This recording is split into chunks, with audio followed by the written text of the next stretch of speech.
Hello friends, हम पढ़ रहे थे 11th क्लास का सेकंड चैप्टर जीव जगत का वर्गीकरण। इसमें हमने 5 जगत पढ़े थे।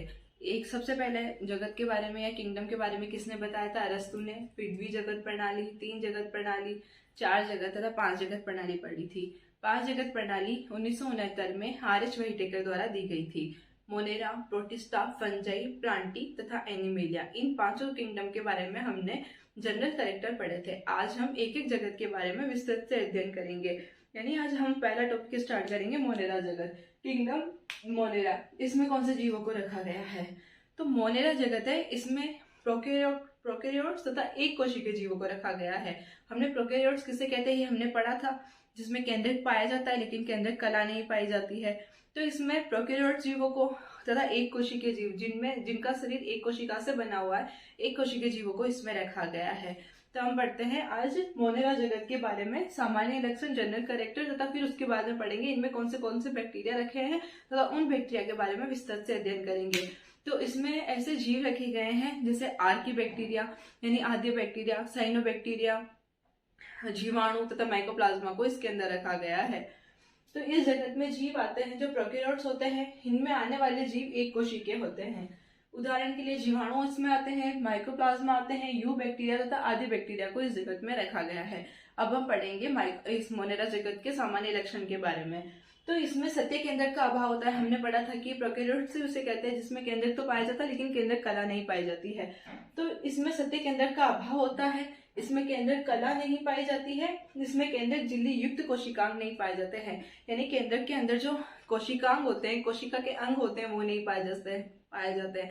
जैसे हरित लवक हो गया, लाइसोसोम हो गए, अंतर्पदवी जालिका हो गई, ये सब नहीं पाए जाते। इसमें राइबोसोम्स भी पाए जाते हैं लेकिन 70 इस प्रकार के होते हैं जीवाणु में। जब हम जीवाणु के बारे में पढ़ेंगे तब हम उसके बारे में अच्छे से समझेंगे।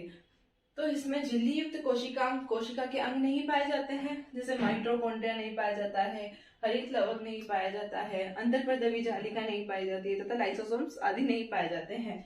इसमें द्विकुंडलित डीएनए पाया जाता है। तो उसे जो द्विकुंडलित डीएनए पाया जाता है उसे न्यूक्लियोइड कहते हैं, ठीक है। तो इसमें द्विकुंडलित नग्न डीएनए पाया जाता है। नग्न डीएनए इसलिए बोलते हैं क्योंकि इसमें हिस्टोन प्रोटीन नहीं पाया जाता है, जो कि यूकेरियोट्स में पाया जाता है। तो इसमें द्विकुंडलित नग्न डीएनए पाया जाता है जिसे केंद्रक आप कहते हैं। इसमें हिस्टोन प्रोटीन तथा गुणसूत्र दोनों ही नहीं पाया जाता है। इसमें न तो हिस्टोन प्रोटीन पाया जाता है ना गुणसूत्र पाया जाता है। अब मैं बताऊंगी गुणसूत्र या हिस्टोन प्रोटीन कहाँ पाए जाते हैं। यूकेरियोट कोशिका में गुणसूत्र को खोलने पर धागे समान संरचना दिखाई देती है, उसे ही डीएनए कहते हैं। यानी कि यूकेरियोट जो कोशिका होती है उसमें जो गुणसूत्र पाए जाते हैं, गुणसूत्र को अपन खोलते हैं तो एक धागे नुमा संरचना दिखाई देती है, उसे हम डीएनए कहते हैं। तथा डीएनए पे ही हिस्टोन नामक प्रोटीन पाया जाता है, जो अब हम देखते हैं वो यूकेरियोट्स में पाया जाता है, प्रोकैरियोट्स में नहीं पाया जाता। यानी कि मोनेरा जगत के जीवों में ये नहीं पाया जाता है।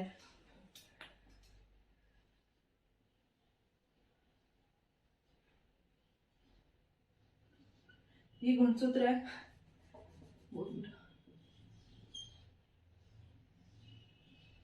ये गुणसूत्र है। गुणसूत्र को हमने खोला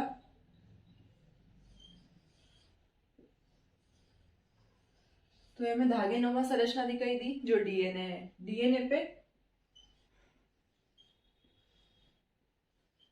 4 हिस्टोन नामक प्रोटीन पाए जाते हैं। ये किसमें पाए जाते हैं? यूकेरियोट्स में। ये सब गुणसूत्र तथा हिस्टोन प्रोटीन प्रोकैरियोट्स में अनुपस्थित होते हैं, यानी कि मोनेरा जगत के जीवों में नहीं पाए जाते। और ये जो हिस्टोन प्रोटीन पाया जाता है वो होते हैं H2A, H2B, H3 और H4। अब समझ में आ गया कि इसमें मोनेरा जगत में हिस्टोन प्रोटीन तथा गुणसूत्र नहीं पाए जाते हैं। और अगर यूकेरियोट्स में पाए जाते हैं तो गुणसूत्र को जब हम खोलते हैं तो डीएनए के अंदर धागेनुमा संरचना, हिस्टोन गुणसूत्र के अंदर धागेनुमा संरचना दिखाई देती है, वो डीएनए होता है। तथा डीएनए के ऊपर हिस्टोन प्रोटीन पाया जाता है। तो हिस्टोन प्रोटीन कौन से होते हैं? H2A, H2B, H3 और H4, ये प्रोटीन पाए जाते हैं। ये मोनेरा जगत के जो जीव होते हैं उनमें कोशिका भित्ति नहीं पाई जाती है। यानी कोशिका जो पाई जाती है, जैसे ये कोशिका है, कोशिका के बाहर एक आवरण पाया जाता है, उसको कोशिका भित्ति कहते हैं। तो मोनेरा जगत में जो जीव होते हैं उनमें कोशिका भित्ति पाई जाती है, सिवाय माइकोप्लाज्मा को छोड़कर। यानी कि माइकोप्लाज्मा में कोशिका भित्ति नहीं पाई जाती है, वरना सारे जीवों में कोशिका भित्ति पाई जाती है। तो इसमें कंफ्यूज नहीं होना है, क्योंकि केंद्रक के बाहर केंद्रक कला नहीं पाई जाती है, ठीक है। कोशिका भित्ति पाई जाती है, केंद्रक कला नहीं पाई जाती, केंद्रक पाया जाता है। तो इसमें माइकोप्लाज्मा को छोड़कर जो भी जीव रखे गए हैं मोनेरा जगत में, उसमें कोशिका भित्ति पाई जाती है। माइकोप्लाज्मा ऐसा जीव होता है, यानी बहुत सूक्ष्म जीव है, जिसमें ये बिना ऑक्सीजन के भी जीवित रह सकता है। तो इसमें कोशिका भित्ति भी नहीं पाई जाती है। तो माइकोप्लाज्मा को छोड़कर सभी जीवों में कोशिका भित्ति पाई जाती है। इसमें राइबोसोम्स पाया जाता है, इसमें राइबोसोम्स पाया जाता है, लेकिन 70 इस प्रकार का राइबोसोम्स पाया जाता है। 70 एस तो अवसादन गुणांक है।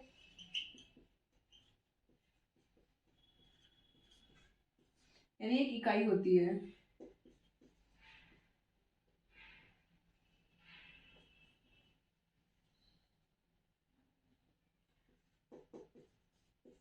ये दो उप इकाइयों से मिलकर बना हुआ है, 50S और एक 30S। तो ये हमें 50 + 30 तो 80 होते हैं, लेकिन हमें यही याद रखना पड़ेगा कि 50 और 30 दो उप इकाइयों से मिलकर बना है, और कुल 70S प्रकार का राइबोसोम्स इसमें पाया जाता है। तब यह इसके सदस्यों में सबसे ज्यादा पोषण संबंधी विविधताएं पाई जाती है। यानी उपापचय की दृष्टि से इस जो 5 जगत है, Monera, protista, fungi, Plantae, Animalia, सबसे ज्यादा पोषण संबंधी विविधताएं इसी में ही पाई जाती है। ये सबसे इंपॉर्टेंट क्वेश्चन है।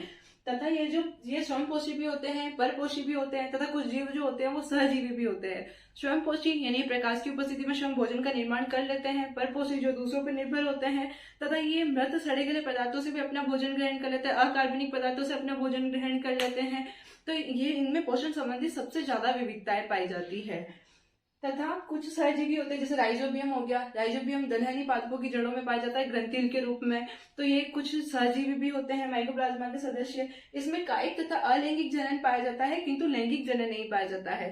कायिक तथा अलैंगिक जनन यानी कि इसमें 2 युग्मकों की आवश्यकता नहीं होती है। एक ही गैमेट जो होता है उससे नए पौधे या नए जीव का निर्माण हो जाता है। कोई भी भाग विखंडित हो गया तथा नए पौधे का निर्माण कर सकता है। इसमें 2 गैमेट की जरूरत नहीं होती है। तो जो मोनेरा जगत के जीव होते हैं, इसमें लैंगिक जनन बिल्कुल अनुपस्थित होता है। कायिक और अलैंगिक प्रकार का जनन पाया जाता है।